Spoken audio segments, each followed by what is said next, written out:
每日用你3分鐘時間，瞓醒嘅時候做一做，夜晚臨瞓都做一做，咁你就會 keep 住要做運動咁樣，佢就會 keep 住滴高，係啦，就苦紋都會少啲。主要係幫你提升呢度同埋去水腫。耳仔呢一度咧，除咗我哋有三焦經之外咧，其實佢耳呢一度咧就分佈咗好多迷走神經嘅分支，而佢係黐住咗個筋膜嘅。咁我哋咧，所以我哋要刺激呢度，同埋將呢個筋膜提升咧，我哋個 jawline 同埋呢度就會升高噶啦。仲有一樣嘢就係條頸呢個位咧，我哋有個叫做胸鎖乳突肌，咁我哋亦都鬆弛埋、放鬆埋呢度咧，呢度就會即刻提升。做法係點咧？我哋咧記住加2滴油先開始做下，按摩、按摩、按摩、按摩、按摩，好似平時我哋撥筋咁樣做晒呢啲位，按摩、按摩、按摩，跟住咁樣按摩。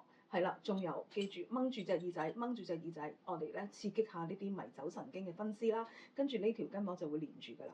滴高扯扯扯，掹住隻耳仔，掹掹掹掹掹，扯刮刮刮，係啦，唔使咁大力嘅，係啦，你唔好以為我好大力，再刮呢度，係啦，跟住咧我哋俾啲時間佢。係啦，跟住咧就搣耳仔、搣耳垂，呢個好緊要㗎，因為佢黐住我哋筋膜，放鬆咗之後咧，佢就會升高升高。跟住咧仲有係可以去水腫嘅，因為咧三焦經連住呢度咧，其實係一樣係會幫你，佢儲咗好多水嘅，佢幫你帶走啲水，令到你朝頭早瞓醒嘅時候咧就唔好咁水腫。好啦，做完之後咧，我哋平均做3至6次啦，掹耳仔喎，記住掹向下掹。跟住之後咧，你就喺呢度胸鎖乳突肌，我哋打側之後咧就會捏住呢度，咁我哋俾少少按摩佢，跟住我就中意刮佢嘅。咁我太攰啦，所以我一刮咧就起沙，而呢一個位係好啱咧，咁樣刮呢個位，哇！我起晒沙啊，即刻好正。咁你就唔使好似我咁刮到起沙嘅，咁你按摩按摩按摩按摩，跟住你就會發現我隻眼就升咗上去啦。見唔見到啊？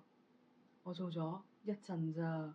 咁如果你好驚刮到好似我起沙咁，因為我太攰啦，你其實咧按摩咧已經得㗎啦。咁你打側咁樣按住按住按住按住，咁就已經有呢個效果㗎啦。係咪好犀利啊？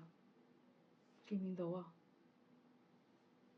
即刻上咗去啦，好犀利啊！